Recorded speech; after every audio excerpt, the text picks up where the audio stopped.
Hello, everybody. Welcome to Go Global World.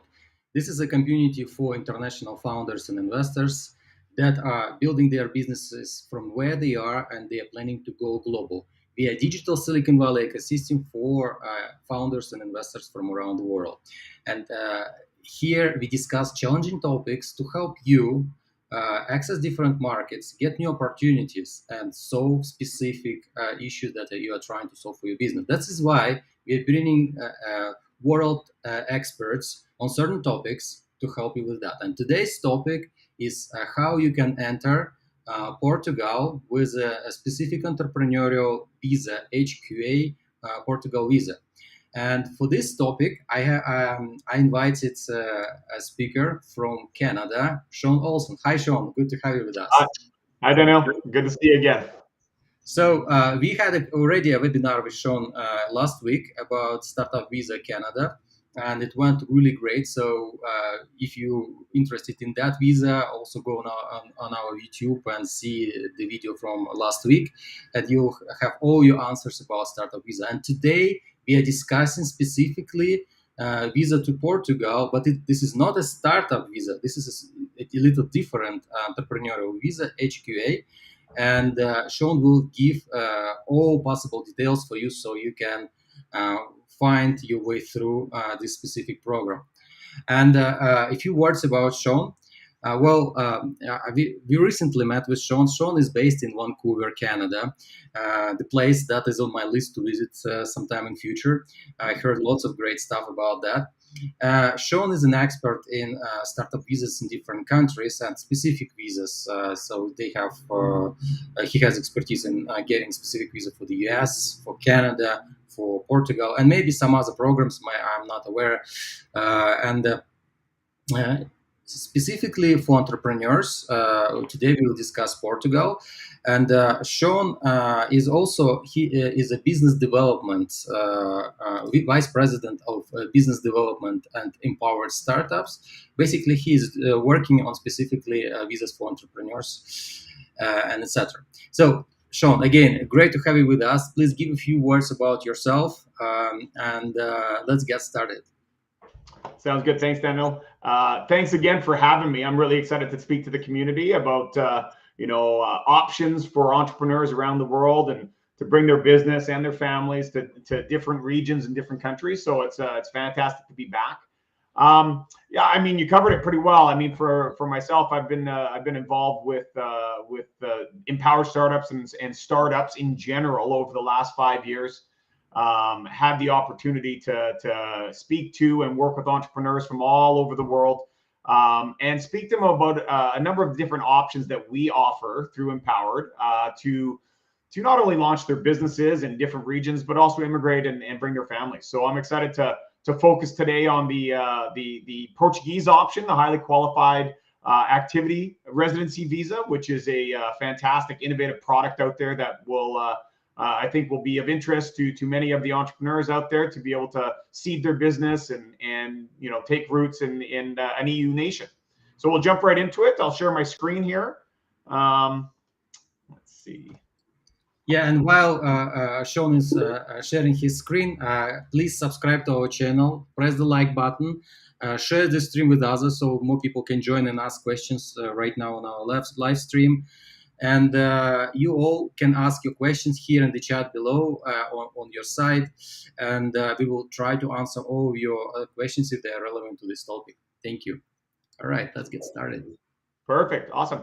So, as we talked before, I'm with Empowered Startups. We're an innovative incubator based out of Canada. That's where we were founded. Although we do have offices and operations in many countries around the world. Today, we're going to focus on our Portuguese operations.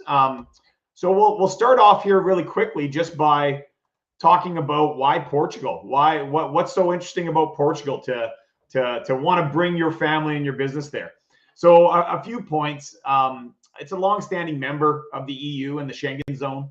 There are different sort of stratifications or levels of membership in the EU, and Portugal is one of those original founding members. I'm not sure if anyone's been to that part of the world, but the climate is amazing. It's a very central location too when you're thinking about getting to just about every part of the Western world. Anyways, I mean, it's a very short flight to the United States and to Canada over the Atlantic. You're well positioned within Europe. Getting down to the Middle East and Africa, and even South Africa is not that difficult, and not a long trip. And quite often the business time zones is something that I didn't really consider in the past. But when we do spend time in Portugal, coordinating and having conversations or meetings with all corners of the globe is significantly easier because of the time zones. It's also a very welcoming country to immigrants, very multicultural, very progressive sort of immigration policies, and culturally speaking, it's a very diverse nation and built off of immigration throughout its entire history. So you're going to see people from Africa, from North America, from obviously South America with its connections to Brazil. It's quite a nice and very familiar environment for a Canadian like myself to see such a multicultural country situated in Europe. Stable democracy as well. So one of those nations that you don't have a lot of drama surrounding its political system. You kind of know what to expect. And even when there are changes in government, there's not big swings of a pendulum as far as policy and the impact it has in society. Also fantastic universal healthcare system, and also a publicly funded education system all the way up to university, and starting with preschool. So you can feel good that there is going to be a high standard of both of those services to you and your family when you are a Portuguese resident. And then some of the other things that I think that are interesting, it's a very low crime rate. It's ranked one of the safest countries in the world consistently over the last decade. Also one of the best places to raise a family. And I think they look, when I was looking into this a few days ago, they look into a number of factors. It's, that public and cultural and societal support system with healthcare and with education, but also climate and the amount of holidays you get and the way that the work environment treats its employees. All of those things have sort of layered itself into being a very well-regarded place to raise a family. And then also you're dealing with one of the top 20 countries in the world for business opportunities. It's a growing economy. It's a small country, but there's lots of opportunities there. And the government is firmly behind trying to innovate and support startups and their overall business ecosystem. And that we've noticed that especially with our interactions, both on the governmental side, but also on the university and research and development side of our interactions and our operations in Portugal. Also, top 20 ranked quality of life countries and top 30 ranked environments for entrepreneurs around the world. So when you look at it, as a whole, it's one of the best countries to not only start a business, but also exist and live, right? And I think that's what every entrepreneur is looking for. It's that combination of where can I have my home base and also where can I live and raise my family. A little bit about Empowered. Okay, so we're an innovative startup incubator. We were founded in British Columbia in Canada, but we have offices all over the place, and we've built a very global sort of operations in how we approach the startup ecosystem. Obviously, as all of you know, with being entrepreneurs and starting businesses, that we're a very connected global economy these days. And having operations and connections and networks across the globe has really helped us.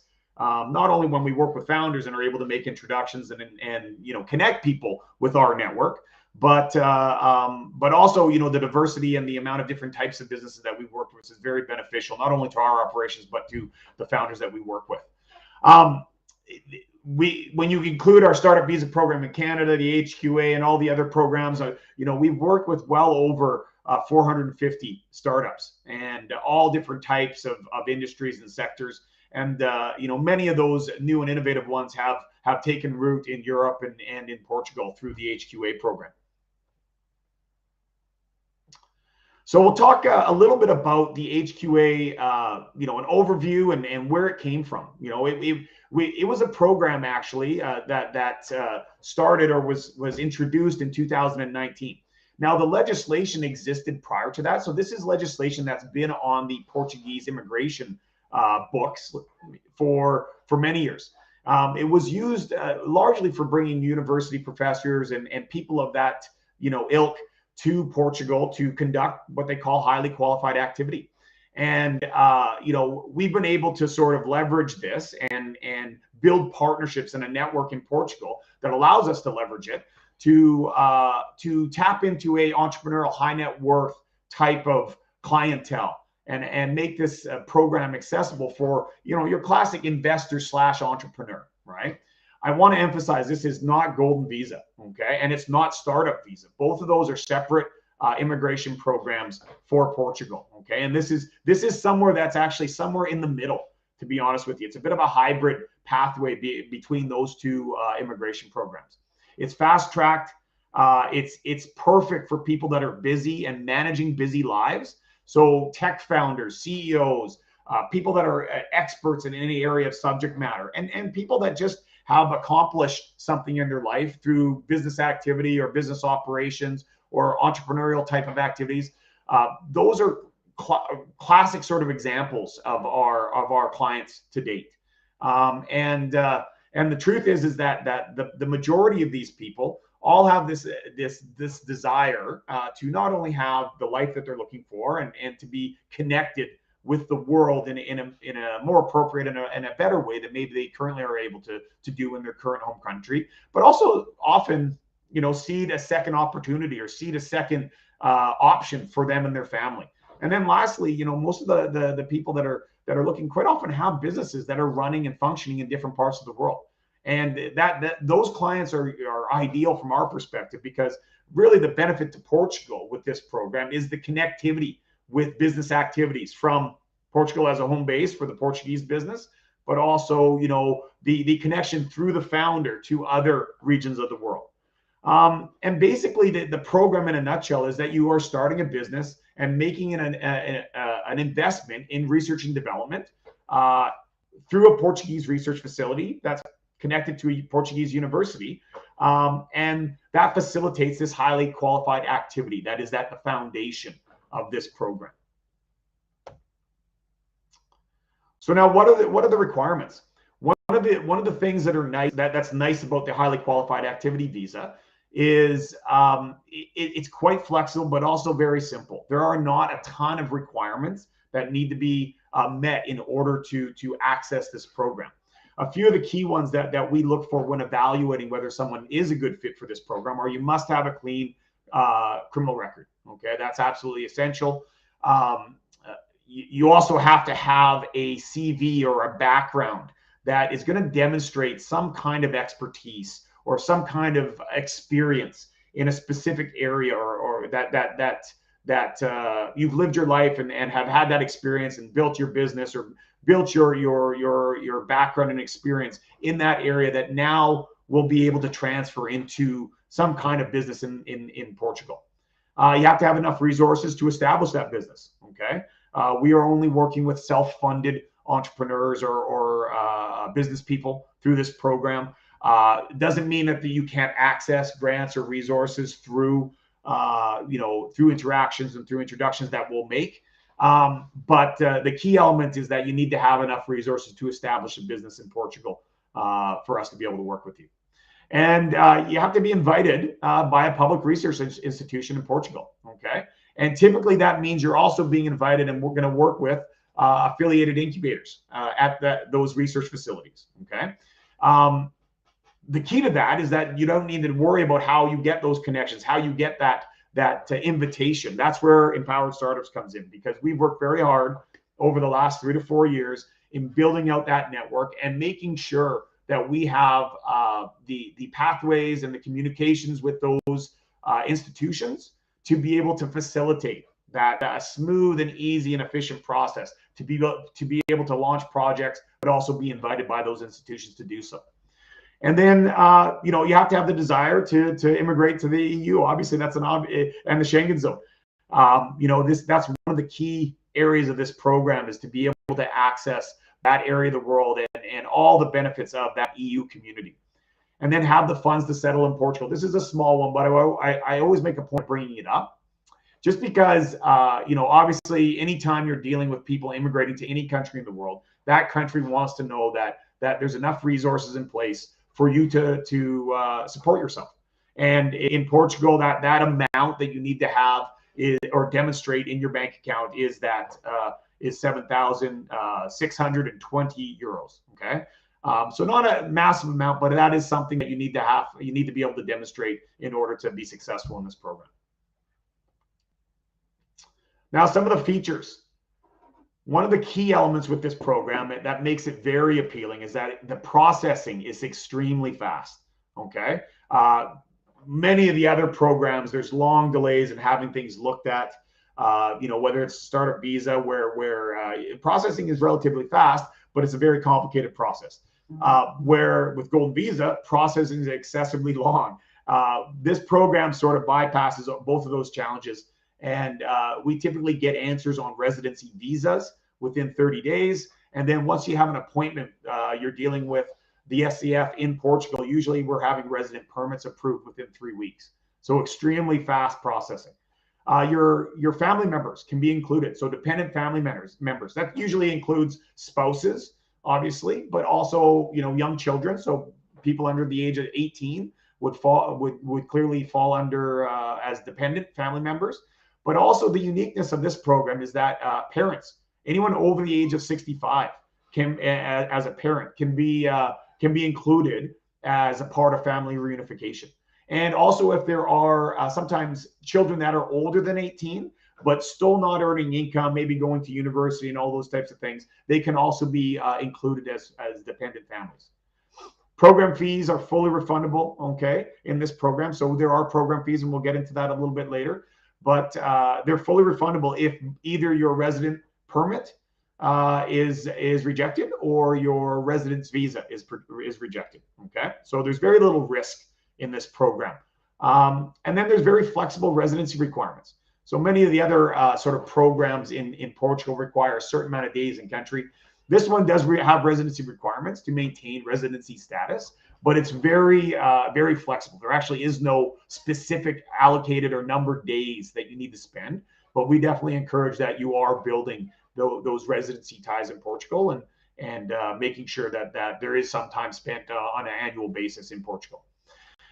You can also be active or passive in the business. Okay, so anyone that was a part of our last conversation about startup visa in Canada, the Canadian program requires active participation in the business. Okay, this program has flexibility on both fronts.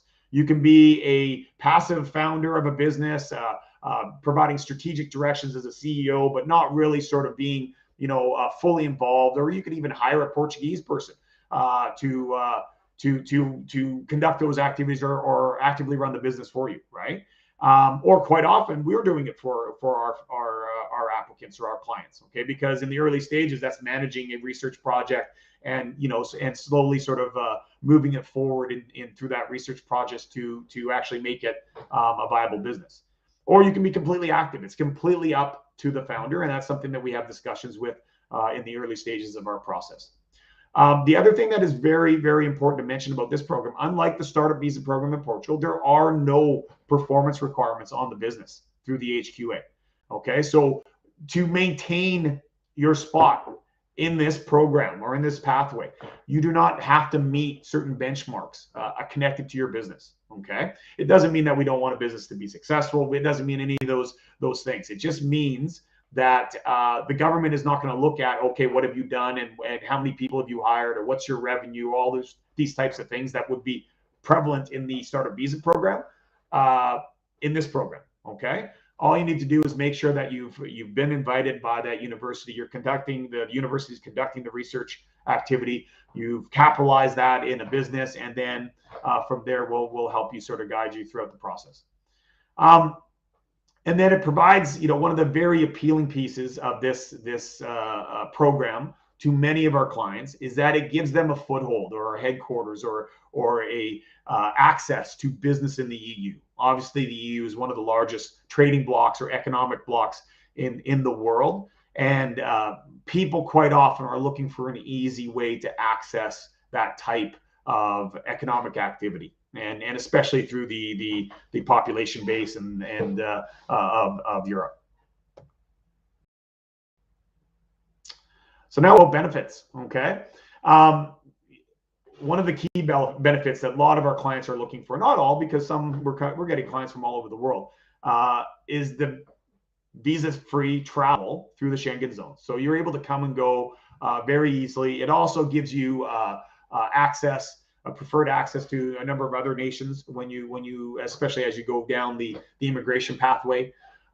You'll gain access to the national health and education systems in Portugal, which are very highly regarded and typical of a Western nation. And many of our clients are looking for that type of living environment for their family, for themselves and their family.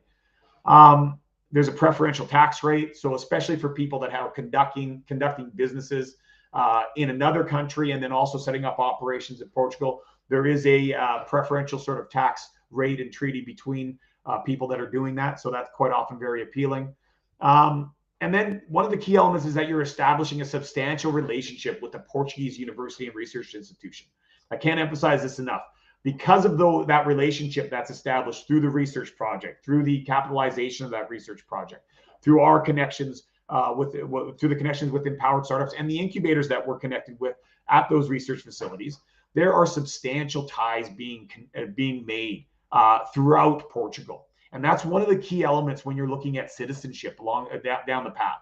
You know, one of the elements that they're looking to meet is, what are your ties to Portugal, right? And those types of ties are very, very meaningful when able to demonstrate to the SEF and to the Portuguese authorities at the end of your immigration journey. And then the key element is that those ties permeate different levels of Portuguese life. You know, when you think about it, those, you know, the university is one, the business activity is another. You've also got tax, statements and all those kind of things. And then you layer on that you're spending time in Portugal. Many of our clients are, they're buying a house or whatever it is, and renting it out. All those things at different levels, they sort of build out this picture and narrative of the type of people that Portugal is looking to have become a part of their country. You gain the right to work and to do business within Portugal, and that's something that is very important quite often for family members. You gain access to educational systems and at subsidized rates. So those things are all very, very good, and quite often the freedom to travel within Europe, is something associated with those things that is very appealing. And then, as I mentioned earlier, there's a clear path to EU citizenship through Portugal. For you and your family, it's not complicated. It's quite an easy pathway, and it's just a matter of accomplishing the certain benchmarks. Now we'll talk a little about our partnerships throughout Portugal. Over the last 4 years, we've built out a number of partnerships, and we're continuing to do that on a monthly basis with universities, with immigration firms, with all different layers of Portuguese, the innovative ecosystem. So there's a number of, it started really with building out our relationship with immigration firms and immigration lawyers to be able to understand the legislation. Then we, tapped into the university landscape, which is something that's very familiar to us, both in Canada and the United States. And then, that obviously led to building out significant and substantial relationships with a number of other incubators across Portugal, many of them associated with those universities, but at some level we've become very fully integrated in all aspects of the innovative ecosystem in Portugal, and the research side of things and how that interacts with that innovative ecosystem. And those relationships are being built out. We've tapped into many of the resources or the universities in rural parts of Portugal because they are very eager to have research projects launched at the universities.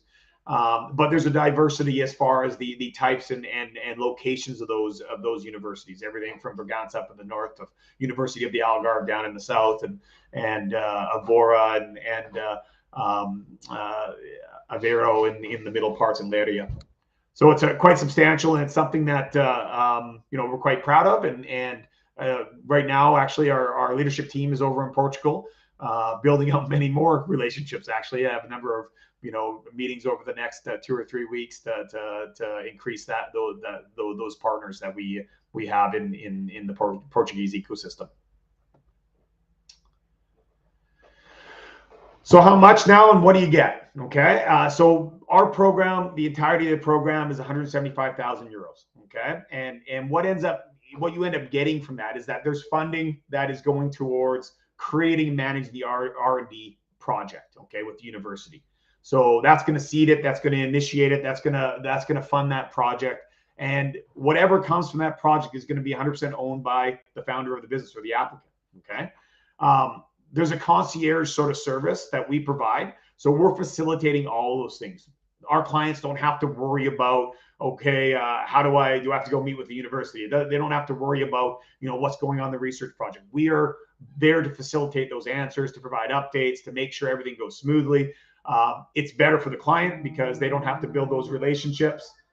Excuse me, someone's calling me in the middle. They don't have to build those relationships with the university. And it's better for the universities actually and the research facilities because they have one sort of interaction. They understand and trust us. We speak a common sort of incubator language and innovative language with them, and it ends up making a smooth and simple process. That concierge service goes throughout the entirety of our program, which is 3 years in length. Okay, we'll also help you set up your Portuguese bank. We'll incorporate your business and help you set up that business in Portugal. It's 36 months of services from start to finish. It's actually a little bit longer because we actually don't start our incubation service until the resident permit is in place. But we do work with you for 36 months or 3 years of incubation services after you've established your business and started your research project. You have access to shared office space and a business address in Portugal, which is very important. And then basic legal and immigration support. Okay. Now we provide, what I mean by basic is that we're not going to be your immigration lawyer or your legal representative, but we will help facilitate all those things at the beginning, make sure documents are in place, make sure everything is done properly. We actually have one of our Portuguese lawyers accompany our clients to their SEF appointment to make sure that they are represented in the immigration program. And then we have those relationships that have been introduced and are in place so that as our clients continue on their journey, they don't have to find someone that they trust that knows what's going on with their program and what they're trying to accomplish. And the other thing that I think is important, because we get this question all the time, is that, how much does it cost after the 175? And everything is built into that program fee and cost. So there is no sort of nickel and diming as you continue through the process. The only thing I will say is that if your business, needs to expand operations or needs to develop and grow, then that would be a decision for the owner, and that would have obviously financial implications. If you want to, lease a warehouse or expand production of something or commercialize, a product that was developed in research, then that would be a decision, and that would obviously have, the funding for that would come from the founder.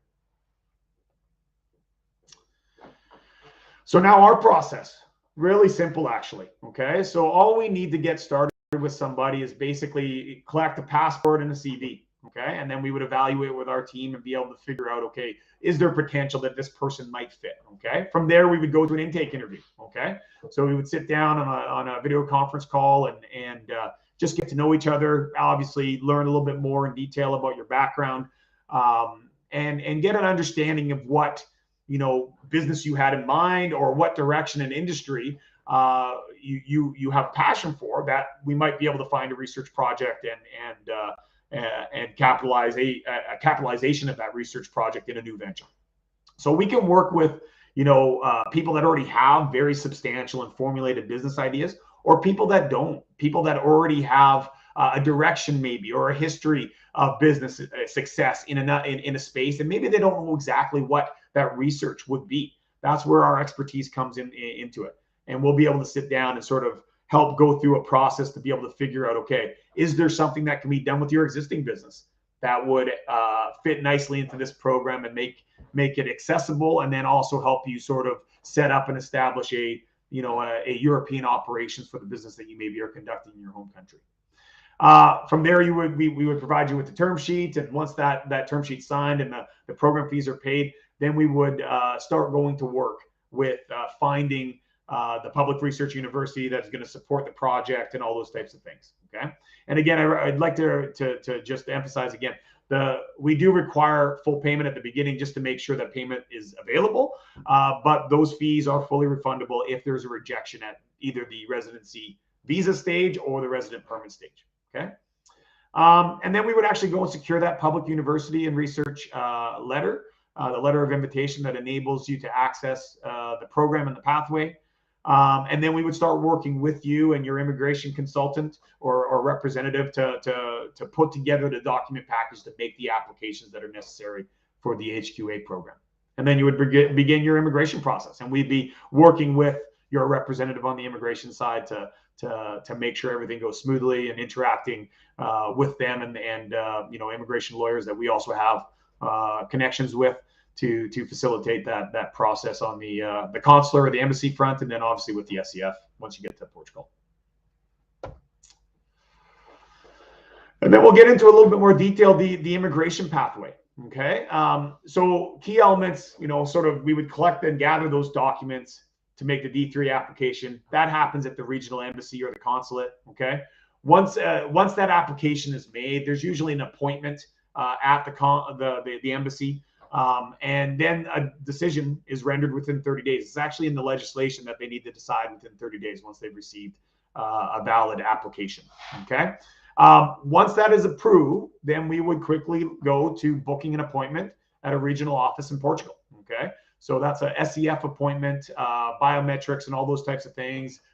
You would now book a flight once that appointment is in place to go to Portugal and have that meeting. Okay, you would attend that SEF appointment. It's actually quite a simple process. We would have our legal representative at that meeting with you to make sure that everything goes smoothly. And then once that's conducted, it's usually about a half an hour, 45-minute meeting at the most. And once that's completed, then they typically issue the resident permit for the HQA category, and it's called a temporary resident permit because it's valid for 2 years, within about 3 weeks. We've had some that have been within a week, but none that have gone over 3 weeks at this point, which I can't emphasize enough how fast that is when dealing with the SEF and having temporary resident permits issued. Okay, very, very quick. And then, we would launch the research project. We coordinate with the university, and once that permit's in place, that's the trigger to be able to say, okay, let's start getting to work on making this come to fruition. Incorporating the business, that actually, we would usually do that when you're in Portugal. Incorporating the business, setting up your bank account would typically happen, at approximately the same time as the SEF appointment. We like to have those things in place so that we're able to point to, hey, this is legitimate and valid. And so those things would kind of all happen within the same sort of, 3-week period. And then we would start to launch the business, launch the research project. Usually it takes, anywhere between 6 to 12 months to ramp things up with the university. And then the research actually conducting, and depending on what's happening with the research project and how complicated it is, that might take us very close to that first renewal stage. And that resident permanent renewal stage is the first one is valid for 2 years, then you renew, and then it's valid for 3 years, and that would take you all the way to the 5-year mark, where you can now make a decision to apply for citizenship or permanent residency in Portugal. So now I thought it would be valuable to take a real life client and sort of just provide a little context to the entire process, just so you have a good sense of how it all works and how it all comes together in reality. Okay, so it was actually an American client. Changed the names obviously for privacy. And so basically, this guy, we'll call him David, was looking for a second option. Okay, he had looked into a number of programs around the world. Europe was very appealing for him. Obviously, the United States is also a destination that is very appealing to many people. But we found that, especially over the last 5 or 6 years, many Americans are looking to see second options as well for them and their family. And this client was looking at Europe and considering startup visas and the innovator visa in the UK and all these types of things, and finally sort of found the HQA and thought this was the best fit for him. You can see that his industry was digital health and wellness. He was an American, and the entire residency process from getting the documents in place to make the residency applications to receiving his resident permit actually took 88 days. And it was him and a child and his spouse were the people that were on the applications. So I won't read everything here, but hopefully you can see it. The founder, he had a digital service company already functioning in the United States. He had his concerns, like everybody does. There are no generic concerns we've found as far as what all of our clients are looking for. Some of them are task concerns. Some of them are looking to have cash flow issues and want to make sure that they have another option to be able to have business flowing through. And some of them just was a matter of diversification. David was one of those guys that was looking just to diversify where his resources were coming from, especially as the pandemic started to highlight some of the issues. And we've heard so many different types of issues surrounding pandemic concerns. Some of it is lockdown, some of it is restrictions of access, some of it is having to do with just making sure that the way that a country deals with things like that is going to not completely hinder the way they want to live their life. And with David, that was kind of his concern, even though the United States is quite often considered a leader. The way the pandemic was handled in the United States, he was not happy with, and he wanted to find a place that was going to deal with it maybe in a little bit more way that aligned with his goals and ambitions, but also that that was hopefully going to establish another headquarters that would not sort of impact his business operations, in other parts of the world, as we've all realized with the way the global economy is connected. And then, he decided that residency was through the HQA was the best option for him, largely because of how fast it was, but also because of the connectivity it built throughout the research and startup ecosystem in another nation that was connected to the EU. That was a huge part of the benefit for him, and those ties were something that he saw a lot of value with. And then, for him, basically, again, sort of just re-emphasizing what that process was. It was very simple. It started with a Zoom meeting. We figured out very quickly that he had a clear vision of what his business was and what he wanted it to be in the EU. We ended up doing a lot of that heavy lifting. We were able to sort of help shape the project. We were able to help sort of build those connections. Now, David was an active entrepreneur, or somewhat active, at least at the beginning, and wanted to have some of those ties be ties that he owned too, right? So there were some connections that we made throughout our research partners. And then, we were able to gather his documents. He was well organized, and within 12 days, we submitted that paperwork to the local embassy, the Portuguese embassy in the United States. And then 27 days, like clockwork. Yeah, like I said, the legislation says 30 days, and 27 days later, we had a approval for his residency visa. And then very quickly, we were able to book an appointment in Portugal. 50 days later, he was actually in Portugal at the SCF appointment, and everything went smoothly. And then we set up his business. We created his corporate bank accounts. All those things were done on that trip. And then, by the time he got home, I think it was about 4 or 5 days later, he had a resident permit that had come to us in the mail, and that was basically accomplishing what he was hoping for. So it was a program that was fast. It was smooth. It's been actually quite typical. The only area that we've experienced some issues, depending on the region, is at the consular level, because embassies and consulates, as we've found, sometimes have interesting processes. But we're quite proficient these days at working through those things, and making things as smooth as possible.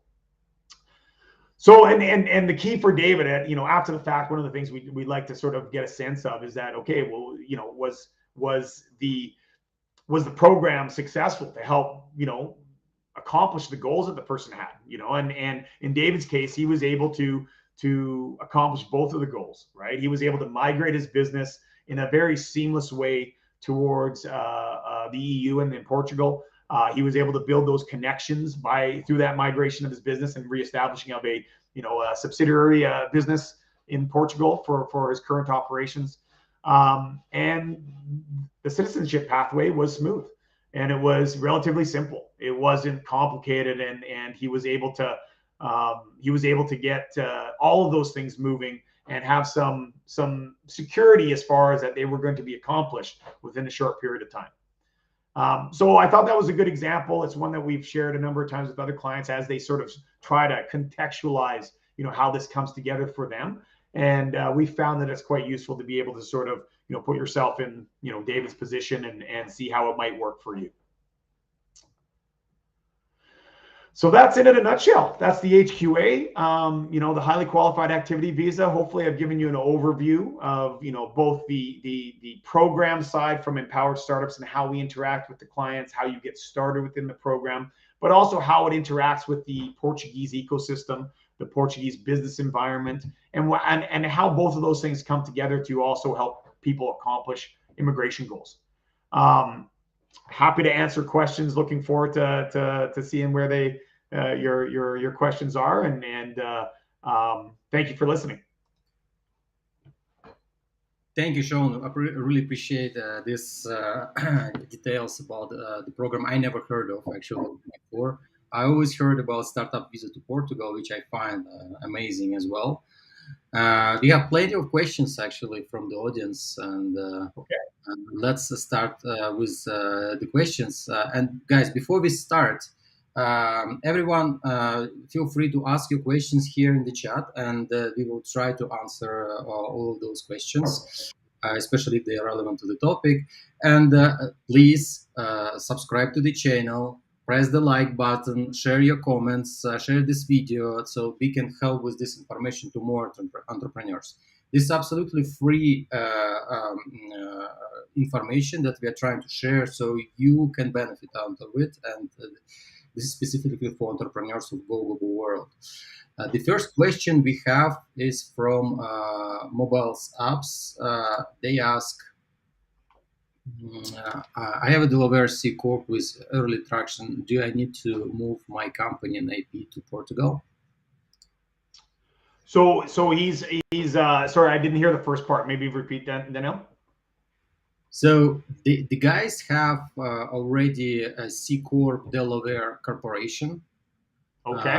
And they have early traction, and they are asking, do they need to move their IP to Portugal and incorporate in Portugal as a headquarters, or they can have a separate entity for this specific research and the business in US for their fundraising stuff? Everything can be as is. Yeah, good question. So the short and easy answer is that in that situation, you wouldn't need to move any of the IP. You'd be able to keep it exactly where it is.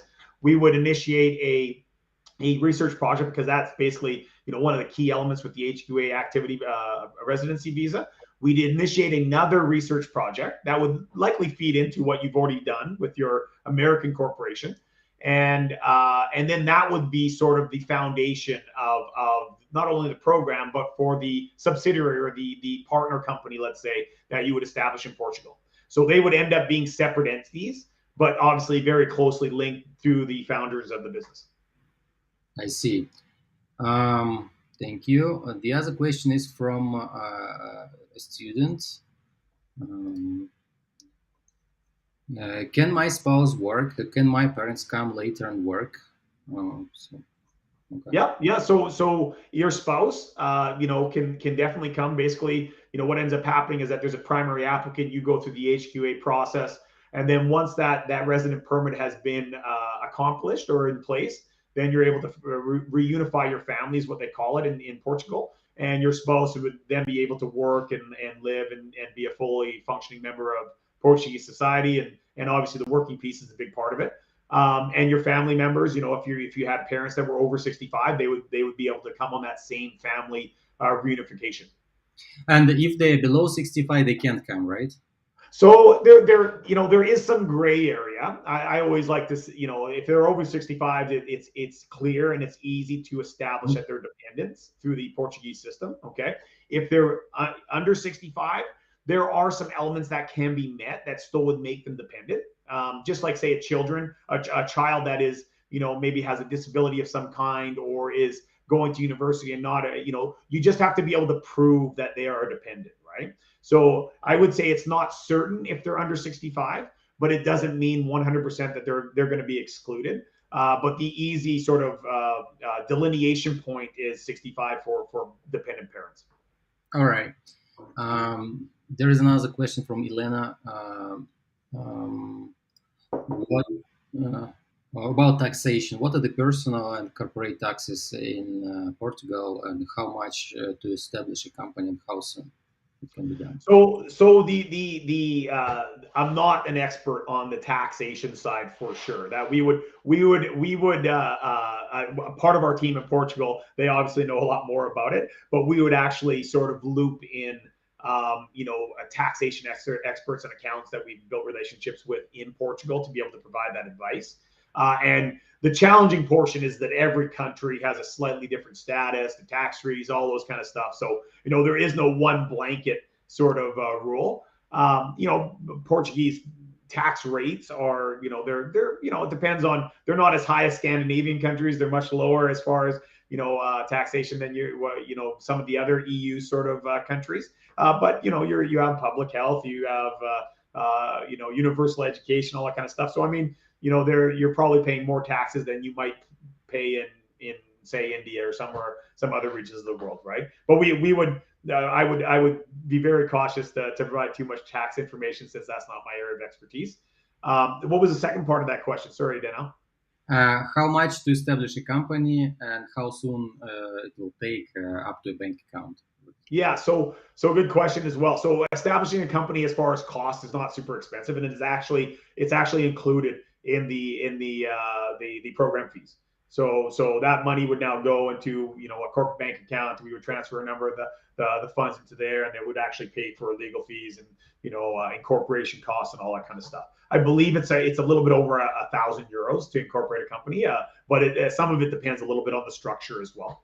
Mm-hmm. All right. There is a question you partially answered already, but still.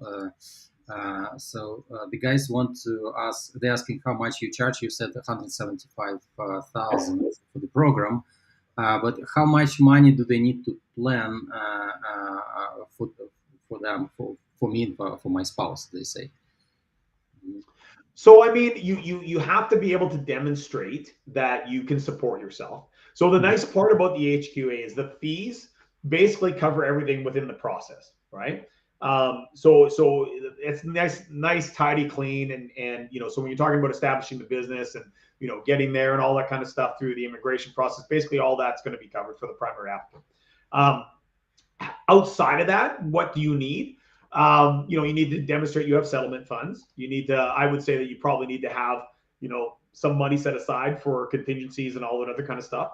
If you have a business operation, and this is a challenging part when you're dealing with businesses, is that not every business is created equal. You could have a manufacturing business that would be quite resource intensive, or you could have a tech startup that is a digital platform that's, that you're creating yourself and, is not very resource intensive, right? Mm-hmm. But you definitely should have money set aside to be able to conduct those activities and grow your business based on whatever your vision is, right? And we would obviously have those conversations once we get to know a specific business and applicant, because now we have some details that would be meaningful to discuss. But you definitely should have money set aside to be able to live and function and conduct things as you see fit, right? So what that dollar amount is, 50,000 euros would be, I would say a good starting point, and that's not including the 175, but that's just to make sure that you're well set up for life success. All right, and you take your money with one. So you take the full payment right up front. You take it. Yeah. So one of the things we've learned is that the only way we ever know if there's full payment available is if you require that it's paid at the beginning. And there are very strong and favorable refund terms to the client. So it's and again, I know for certain nations of the world, legal documents take different levels of security and payment. Security and confidence in them. I mean, from North America, they basically are what governs business, and same within Europe. So, the refund terms, like I said, if there's a rejection for, either the residency visa or the resident permit, that those funds are safe, secure, and are refundable. Yeah. So we have the other question about getting to citizenship. You mentioned some benchmarks. As far as I remember, you mentioned about 5 years process being on different permanent residence, and then they can apply for citizenship. So can you say how soon it is possible to get a citizenship, and what are the benchmarks? Yeah, so basically, you can only apply for citizenship in Portugal after 5 years of residency. Okay, and how they determine residency is that you have 5 years of valid resident permits, right? So that's what they look for. They don't really they don't calculate the number of days spent in country and all that kind of stuff. They basically say, okay, you have a valid resident permit for the first 2 years, and then the following 3 years, that's 5 years of residency. Okay, have you paid all your taxes? Have you done all the things that make you a resident of Portugal? As long as those things are provable, then outside of that, it's no criminal record, and basically it's there's a basic Portuguese language requirement that you need. It's like an A2 level basic Portuguese. It's not super hard to attain, but it is basic conversation. Can you order food at a restaurant? Can you say hi, bye, and all that kind of stuff? So there is a little bit of a language requirement that you need to meet, and those are the main ones. And obviously, no criminal activity is a key one. And the other thing that is stated on the Portuguese legislation is that demonstrating significant ties to Portugal. And again, that's quite a vague requirement, but that's one of the things that we think is a very strong point with the HQA in comparison to others, is because of the layers of your ties and connectivity to the society and to the country. You have a very strong sort of case made, because of those interactions with universities, with research facilities, with starting a business, with, business activities of some form, all those things sort of, create a very powerful narrative to say, hey, listen, this is, I don't just own a property here and come for a vacation once in a while.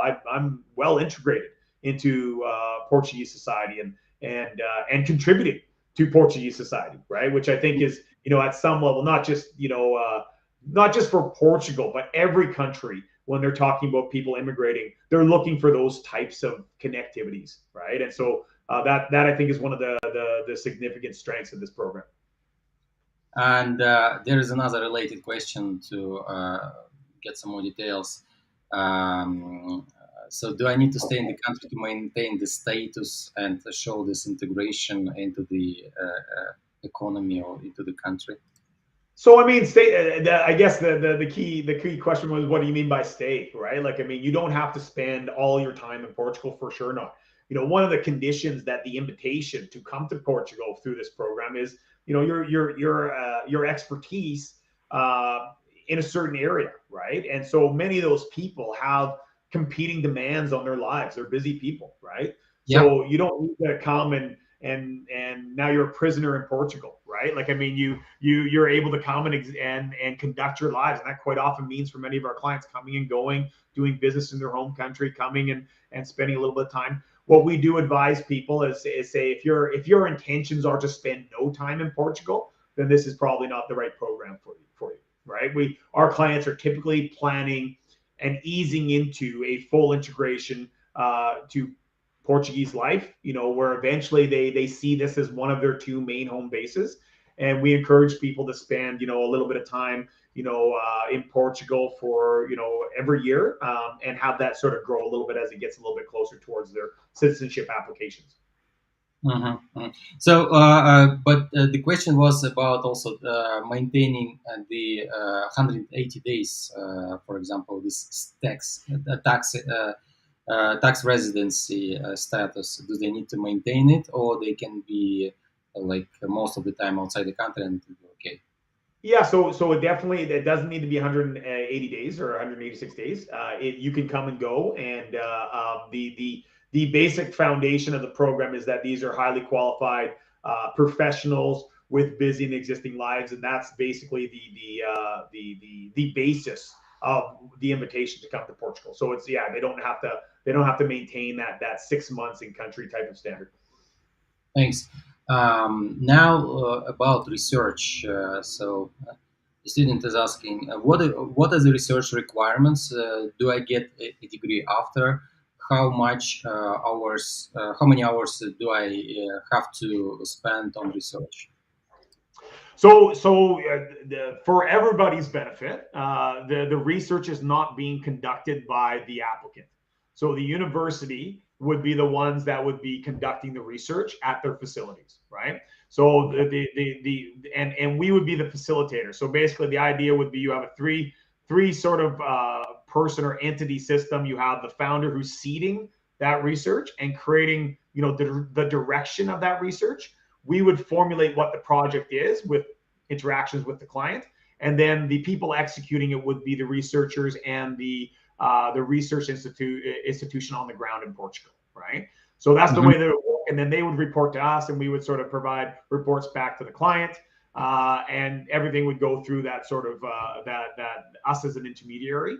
And the benefit to both is, obviously language barriers, a bunch of different things, and the universities aren't real excited about interacting with 30 different, founders and having them tell them what they should do and shouldn't do. They like the ease of being able to initiate these projects, and then having someone that they're comfortable with and understands how the research environment works in Portugal and what needs to be done, and then have us facilitate those conversations, those discussions with the actual founder, right? Mhm. And so that's how the flow comes together. And So the no, outcome of research is a yeah, degree. short answer is no time spent actually researching. You do not get a degree. It's a research project. Okay. If you want a degree from Portugal, you'd be able to access it and go to school there as well. That's fine. But that would not be a part of the research project or the HQA program. All right. And what are the goals they're trying to achieve with this research? Like if they don't see an entrepreneur acting himself, like that, yeah.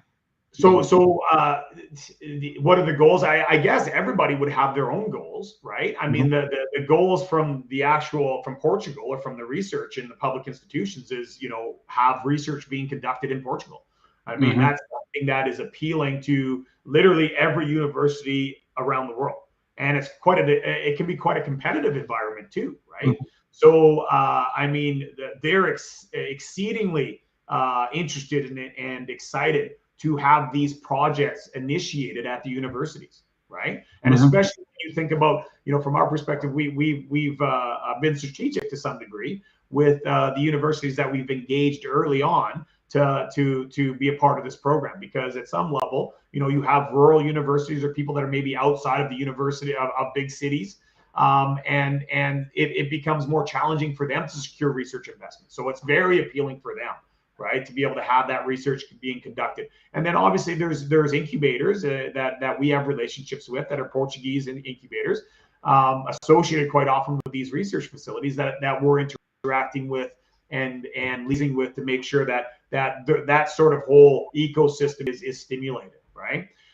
From the client's perspective, it depends on what their goals and objectives are. Many of them are very, very excited to have some kind of research to establish a new arm to their current business. yeah. We've had many clients that have an existing operation, say it's sprockets in India. Literally, that was a conversation we had. Was basically a sprocket of Mhm, some kind, a manufacturing firm that has been doing business in India for 30 years, and they had two or three things that they wanted to sort of develop, but have just never really had the time, the wherewithal, or even the opportunity. Like if you're a business owner that's running that type of business, do you have the time to go and speak to a university somewhere and say, hey, listen, I'd love to figure out how to make this more efficient, right? You kind of just, you power through it is basically the business mindset, because you're earning money and generating revenue and all that kind of stuff. So in that instance, we were able to say, hey, listen, well, those 2 or 3 things that you're looking to develop that might make your business more efficient, we can help with that. And we can do it in Portugal. And you can initiate a company that now is going to give you a footprint in the EU. And so for them, it was a massive win, because those are things that actually were hugely beneficial to their long-term vision of where their business is going. Yeah. Um, uh, you partially answered this question from Daniel Anisimov. How much is enough resource to establish the Portuguese business? Is it the same as program fee cost? But please quickly repeat because you already answered. Yeah. So I mean, the program fees, there are no additional fees to establishing the business, incorporating it, starting the research. All that stuff is included there. The way that I would describe it to people is that if you want to grow your business and turn it into a multi-million dollar, like that will almost always require additional fees, right? Or not fees, but additional resources from your side. But those decisions will be made by the founder. It's not like we're saying, hey, we need another €1,000,000 to do. Like if you don't want to put €1,000,000 into it, then you don't. You make your decisions as you would as a business owner, and some of those are going to be connected to the financing and the resources you have available, and the impacts it would have on your life, right? So all those business decisions would be the same as any business decision that you would make, and we would provide guidance, but we're not forcing you to put more resources into anything. Okay. And continue on this fees. Another question from Elena.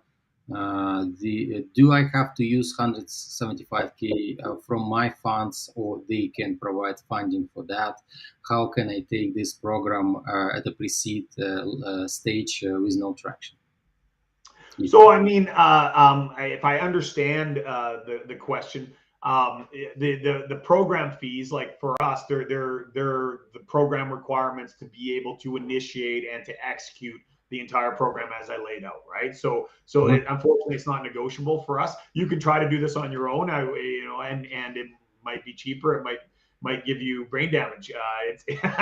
It's a pretty complicated process that we've been able to establish through our many hours of time spent in Portugal. The challenge is that with a pre-seed company, no tractions. The challenge is always what do you have to start that company, right? So that is that's a problem that every entrepreneur needs to figure out. And whether that's finding investors, whether it's grants, whether it's self-funding, and that would be a question for any entrepreneur, and it would be the same question for someone considering the HQA. Yeah. By the way, does the research needs to be connected to the core business of the entrepreneur, or it can be absolutely different topic? So the best way to look at it, it definitely has to be connected to the expertise of the founder, and that research is going to be commercialized into a Portuguese business, right? So that's the linkage, right? You have a founder with a background and an expertise. They're being invited to initiate this research. So obviously, it's not plausible, it's not functional. Actually, we can't do it to have somebody that has no expertise in the area of the research that we're initiating, right? So there has to be a connection there. And again, that's where we come in, because we have to find a university that is going to be willing to support them and to invite them, right? And then that research, whatever it is going to be commercialized into a related business, okay? How related it is, I mean, that depends on specifics, but that's the way that the flow happens as far as the program. Yeah, so you mentioned one word, commercialized. So who owns the right for the research if it can bring some business value, and so will be used in the business in future, and can be, for example, get patents on that? So who own the IP for that and get benefit? The founder. Yeah. So Empower takes no ownership stake whatsoever in it. The founder, the person that is the applicant on the HQA program, would be 100% owner of the IP and the results of the research. All right, thanks. And one more question on the costs, I guess. So is it possible to avoid any of the costs, for example, for incubation? Can I pay once I raise funding or proper revenue level? You already answered some of it. Yeah. So can they avoid cost for incubation? No, unfortunately not. So our program is all packaged together, and Mhm. the part of it, like anything, is that the university, Portugal, everything all bundled together, wants to make sure that these things are actually happening. So if we were to remove the incubation, the 36 months of incubation, then there would be no guarantee by anyone that this isn't just, hey, you know what, pay money, come and get your residence visa, and then who cares what's happening, right? So that's where we come, is we're the ones that are basically holding everything together and ensuring for all sides that these are real projects that are being initiated that meet the requirements of both the university and the programming, and so the incubation is a key element of that. So let's take two more questions, and I think we already discussed many details about the program. We have a few more questions before we wrap it up, and let's take one about the embassy. So, is it possible to apply outside the home country of a person?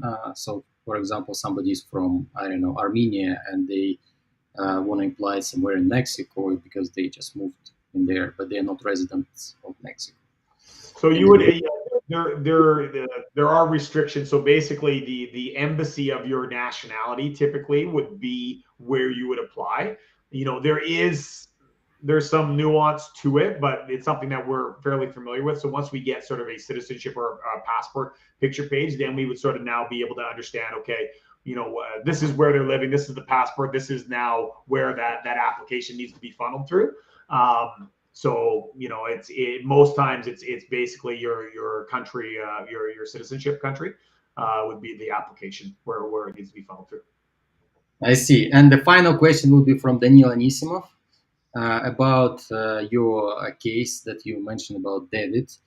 Can you please tell what kind of R&D have David started? Oh, that's a tough one. I'm trying to remember now.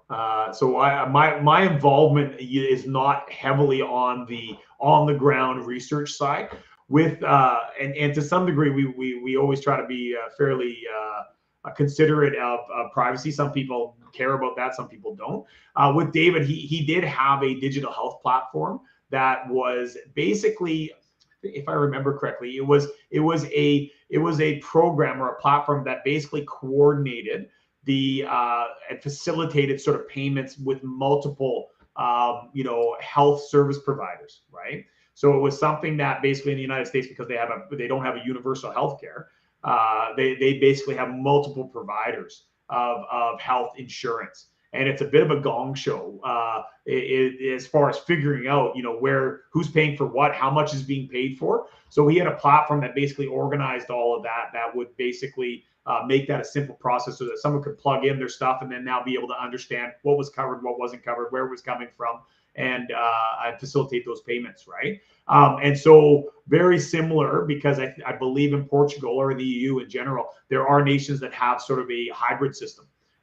Where some of it is privatized, some of it is universal, and now how those things come together can be an adventure. And so his goal was to be able to establish something that was going to sort through that hybrid environment in many of the countries there. All right, thank you so much. Well, on this note, we can finish our talk, and I will let you close this with the final wishes or recommendations, or maybe whatever you have on your heart for global entrepreneurs.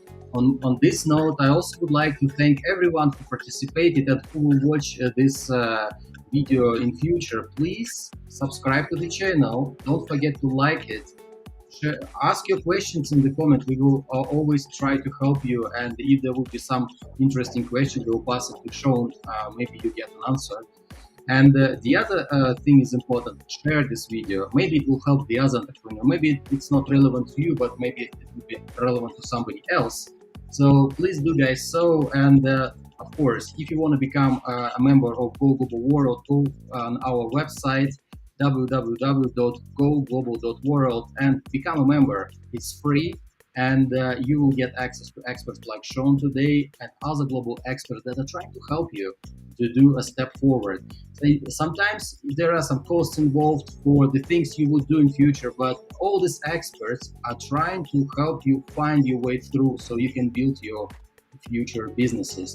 And I'm really grateful, Shawn, for your time, for your expertise. This is really helping entrepreneurs, in my opinion. And these details, I can definitely say from my end, I wouldn't find on internet so easily. And thank you for answering all the questions. I really appreciate it. No So, problem. Thanks so much. I really appreciate you having me again, Daniel. And thanks to the Go Global World community. Good luck with the startups. I know it's a busy time in people's lives when they're launching businesses, and Portugal's a great place to set up shop and start your life. So we're happy to help you if that's something you're interested in doing. and that was Shawn Olson from Empowered Startup. He's based in Vancouver, Canada, and he also had another talk with us about Startup Visa Canada. Check out on our YouTube channel. Text us if you want us to connect you with Shawn. And thank you everyone for watching. Shawn, please stay here. And for the rest of us who's watching, thank you so much for participating, and we will see you soon. We have so much more to share with you in future. More speakers will come on other topics. Please be connected. Goodbye, everyone. See you guys.